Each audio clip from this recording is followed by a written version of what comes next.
Pernah nggak sih ngalamin atau riskan ya, mengalami atau mungkin pernah kecewa atau mungkin bete gitu kan karena beli anggrek tapi kenopnya itu rata-rata gagal.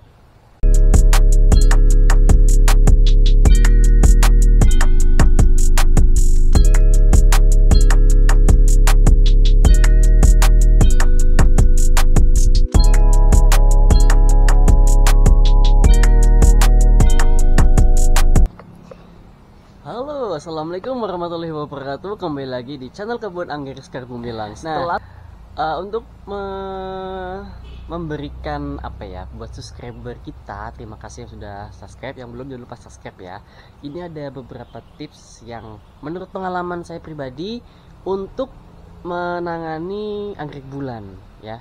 Jadi kita langsung aja. Oke teman-teman ya.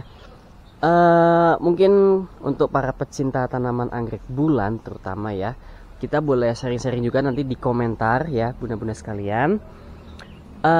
Di sini ada beberapa kenop ya teman-teman ya, kenop besar, kenop kecil gitu ya. Terus ini juga ada nih kenop besar, kenop kecil dan berbunga gitu kan. Terus kita cek lagi ya. Nah ini yang super kemeruyuk. Nah nih teman-teman ya, kemeruyuk sekali nih ya kan. Oke, jadi bukan ini lagi tidak menawarkan produk, tapi kalau yang mau beli silahkan. Tapi pengalaman yang ingin saya share di sini adalah tentang ini teman-teman sekalian. Nah teman-teman ya, sebetulnya gagal ini ada beberapa faktor ya, ada beberapa faktor. Cuman kita harus lebih paham.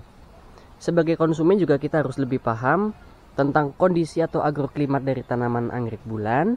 Yang pertama, yang kedua, memilih tanaman anggreknya juga. Nah, jadi tipsnya adalah kalian juga tetap pilih. Udah kelihatan ya antara kenop yang segar mana sama yang enggak mana. Nah, ini yang segar ini seperti ini teman-teman. Ya lebih kelihatan segar, batangnya juga anti keriput. Sini batangnya, terus kenopnya itu mengembang maksimal gitu, keras, terlihat keras.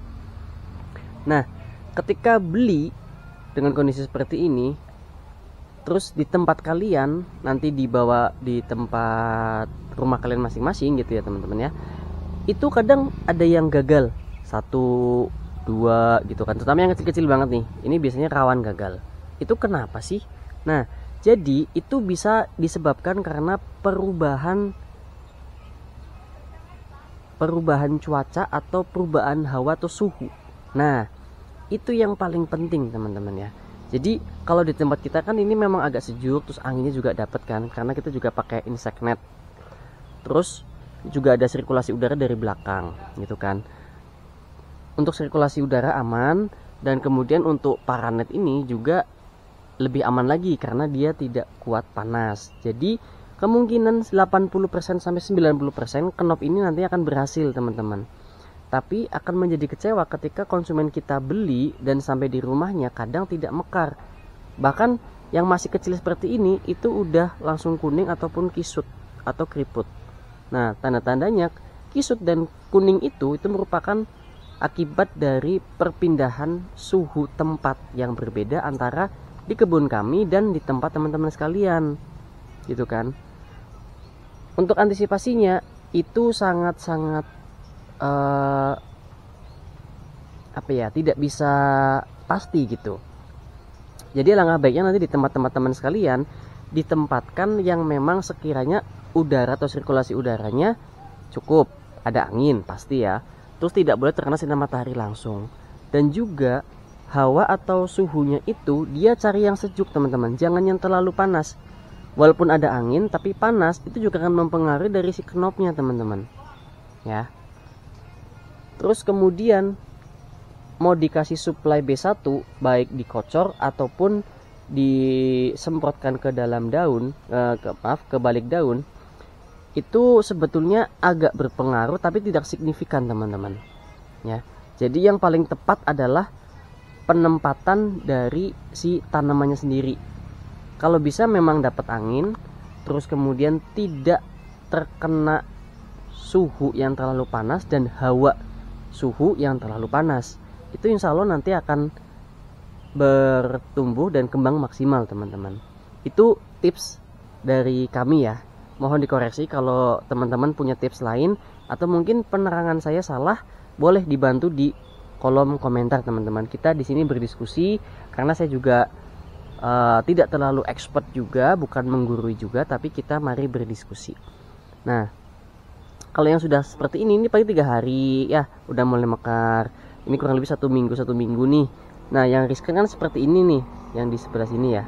Itu. Jadi kalau kisut kuning itu pasti karena perubahan suhu. Berbeda kalau mungkin berair atau ada luka, itu pasti karena hama. Nah, jadi jangan terlalu khawatir juga melihat kondisinya, gagal kenopnya karena apa gitu. Nanti bisa dikonsultasikan juga teman-teman ya.